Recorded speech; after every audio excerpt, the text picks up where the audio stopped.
23 मजबूर सारा, जीनी के खतरनाक इरादे। ज्यादा दर्द हो रहा है क्या, बेबी में दवाई लगा देती हूँ। अब आगे सारा का रूम। सारा वॉशरूम में नहाते हुए अपनी गर्दन को बहुत बेरहमी से रगड़ रही थी, जैसे कोई गंदी चीज उसे छू गई हो। सारा रोते हुए खुद से बोली, नहीं हमें कुछ करना होगा, नहीं तो वो बुरे इंसान हमारा इस्तेमाल अपनी जरूरतों के लिए करेंगे।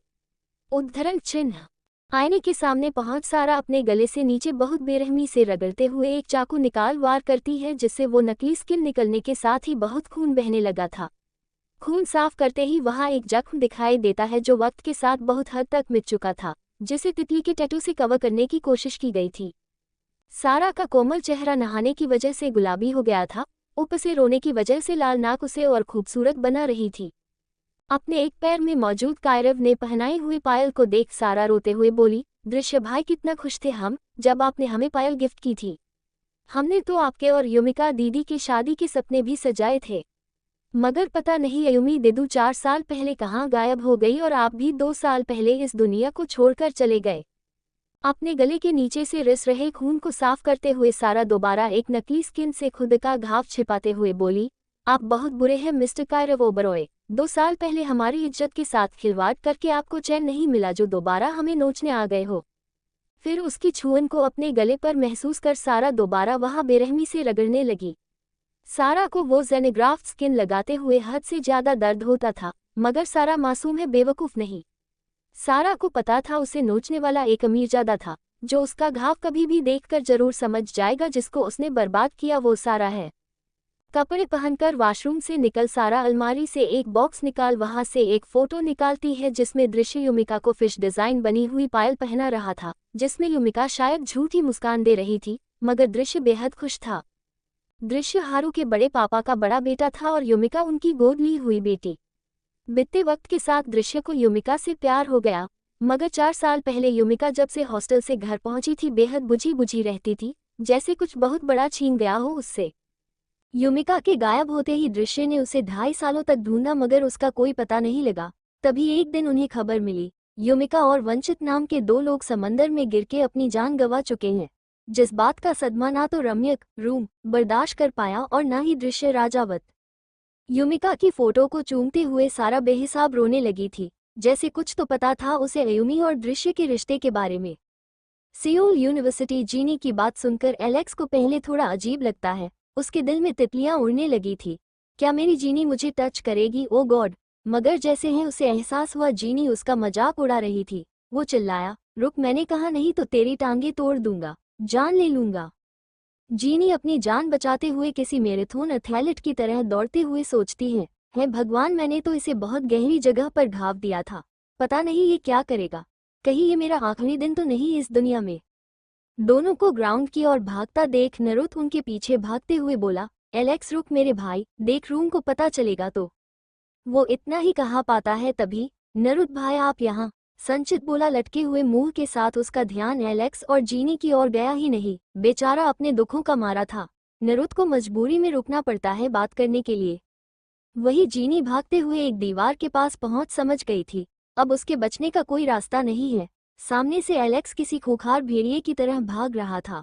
वो साइड से एग्जिट गेट की ओर भागने वाली थी, तब तक एलेक्स उसके सामने खड़ा था। जीनी बहुत रोनी शक्ल बनाते हुए एलेक्स को देख रही थी। एलेक्स ने मुस्कान देते हुए उसके दोनों बाजू हाथ रख अपनी गर्म सांसें जीनी के होंठों पर छोड़ते हुए भयानक आवाज में बोला, आर यू अफ्रेड माई जीनी। फिर उसकी बंद आंखें और डरा सहमा चेहरा अपनी मुट्ठी में जोर से भींचते हुए चिल्लाया, तेरी हिम्मत कैसे हुई मुझे लात मारने की।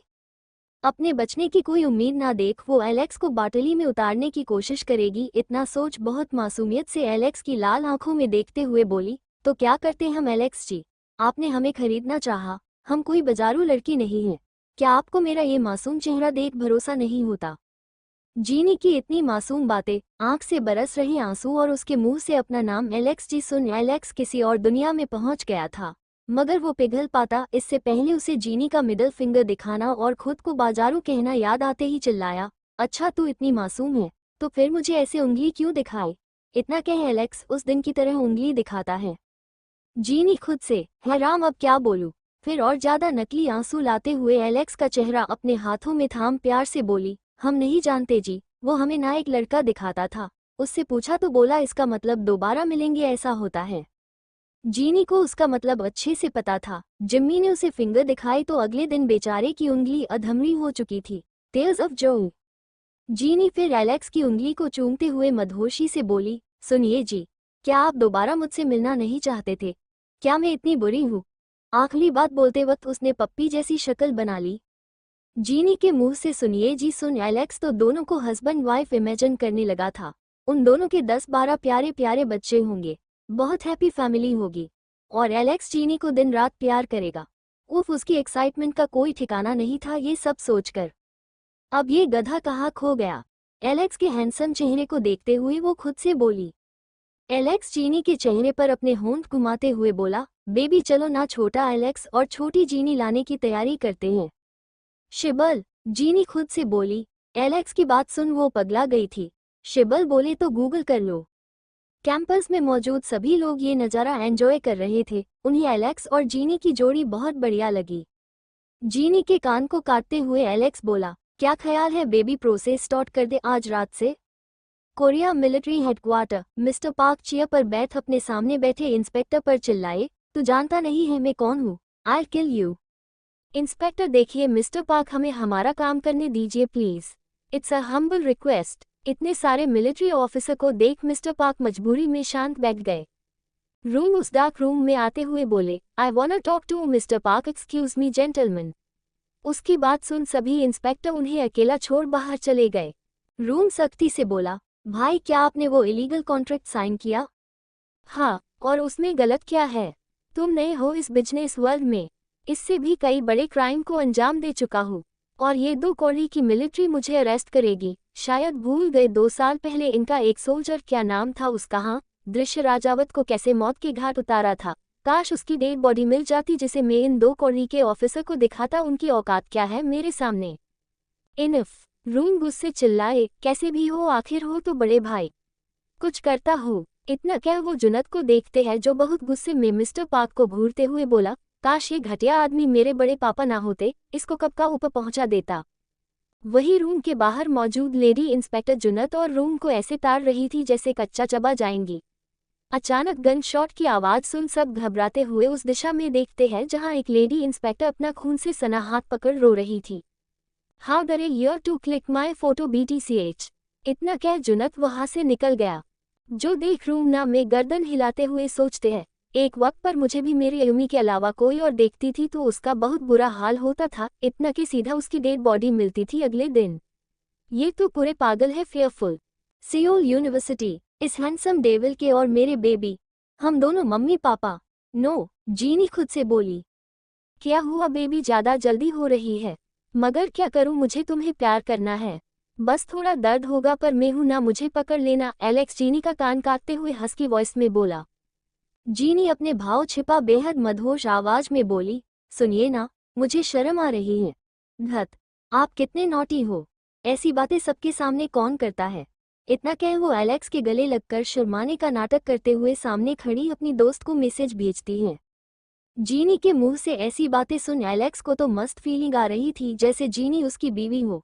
वो बहुत जोर से जीनी को गले लगाते हुए बोला, oh my Genie, you are so soft. Genie की दोस्त पार्किंग से स्कूटी निकाल रही थी, तभी जीनी का मैसेज देख जीनी को थम्स अप का चिन्ह का इशारा देते हुए गाड़ी उस ओर बढ़ा देती है। जीनी को समझ नहीं आता एलेक्स का ध्यान कैसे भटकाए। सुनिए जी, मैं दवाई लगा दूं, कहीं हमारे चुन्नू मुन्नू के आने में कोई प्रॉब्लम हुई तो। इतना कह अगले है पल जीनी के हाथों में एलेक्स की जान थी, जो महसूस कर एलेक्स की आंखें बंद हो गई। उसकी बॉडी तुरंत रिएक्ट करने लगी, जो महसूस कर जीनी चौंकते हुए खुद से बोली, ओ गॉड कितना स्ट्रांग है। उद्धरण चिन्ह। तभी उसकी नज़र साइड से एक लड़के पर पड़ती है जो ट्रे में केक ले जा रहा था। जीनी टेढ़ा मुस्कुराते हुए केक उठा एलेक्स के मुंह पर फेंकने के बाद उसकी जान को दबाते हुए बोली, you are very strong baby, but better luck next time. I don't want to feel you inside me, cause I am very delicate baby. उद्धरण चिन्ह। एलेक्स अपनी आंखों से केक साफ करते हुए चिल्लाया, लड़की रुक। एलेक्स किसी बौखलाए अते की तरह जीनी के पीछे भागना चाहता था। जीनी मुस्कुराते हुए अपनी दोस्त की स्कूटी पर बैठने वाली थी, तभी कुछ सोच एलेक्स के पास जाकर अपनी लात उसकी टांगों के बीच मारने वाली थी, पर थोड़ी देर रुक उसके कान में बोली, तुम बहुत स्ट्रांग हो हॉटी, मैंने फील किया अभी तुम्हें। मगर तुमने गलत लड़की से पंगा लिया। एलेक्स अब तक अपनी आंखों से केक साफ कर चुका था। रुक लड़की, मैं तेरी जान ले लूंगा। आह! चिल्लाते हुए एलेक्स अपनी टांगों के बीच हाथ रखते हुए चिल्लाया, you psycho girl, I kill you. Jini scooty पर अपनी दोस्त की ओर पीठ करके बैठी थी। वो एलेक्स को तड़पता देख हंसते हुए बोली, ऐसा ही दर्द मुझे देना चाहते थे ना, अब भुगतो हॉटी। पिछली बार से धीरे मारा है ताकि फ्यूचर में हमारे बच्चों को कोई दिक्कत ना हो। फिर खुद से, व्हाट? हमारे नहीं, ये और मैं दोनों कभी वैसा कुछ नहीं करेंगे। ये तो जानवर है, मुझे कच्चा खा जाएगा। एलेक्स स्कूटी के पीछे भागते हुए चिल्लाया, ये तेरी स्कर्ट नीचे कर, सब दिख रहा है। ये देखने का हक सिर्फ मेरा है। बेबी प्लीज नीचे कर। जीनी अपनी पिंकी वेयर ढकते हुए बोली, यू परवर्ट। शिबल, इतना कह दोनों हाथों से मिडल फिंगर दिखा जोर से बोली, फक यू मिस्टर हॉटी। नरुत और संचित वहां पहुंचे तब तक जीनी कान करके भाग चुकी थी। जीनी की बातें देख और सुन एलेक्स सदमे में पहुंच चुका था। क्या इसे फिंगर दिखाने का मतलब पता था? इसने मुझे पागल कैसे बनाया? एलेक्स, क्या हुआ मेरे भाई? नरुत बोला, मेरे यार तूने टांगों के बीच हाथ क्यों रखा है? संचित परेशानी में बोला। एलेक्स को कैंटीन में चेयर पर बिठा दोनों उसकी दर्द भरी कहानी सुनते हुए हंसने लगे थे। तभी एलेक्स संचित से बोला, तेरा मुंह क्यों लटका था? संचित की दर्द भरी कहानी सुन दोनों भाई उसके ऊपर बहुत हंसते हैं। दोनों दोस्त ठान लेते हैं उस लड़की को कहीं का नहीं छोड़ेंगे। इस बात से अनजान दोनों की नाक में दम एक ही लड़की ने किया है। कौन था वो हॉट लड़का जीनी? और तू उससे इतना चिपक क्यों रही थी? जीनी की दोस्त बोली, पति है मेरा, मेरे बच्चों का बाप है, करेगी उससे शादी, इतना हॉट है तो। जीनी चिढ़ते हुए बोली, भड़क क्यों रही है? तेरा बंदा है, खा थोड़ी ना जाऊंगी मैं। जो सुन जीनी बेहद चिढ़ गई थी। रास्ते से जाते हुए लोग जीनी को घूर घूर के देख रहे थे क्योंकि वो पीछे मुंह करके बैठी थी। एलेक्स और जीनी की पिक कमेंट में है। कोरियन हेडक्वार्टर कायरव अपनी कार से निकल सेक्रेटरी को कुछ इशारा करता है।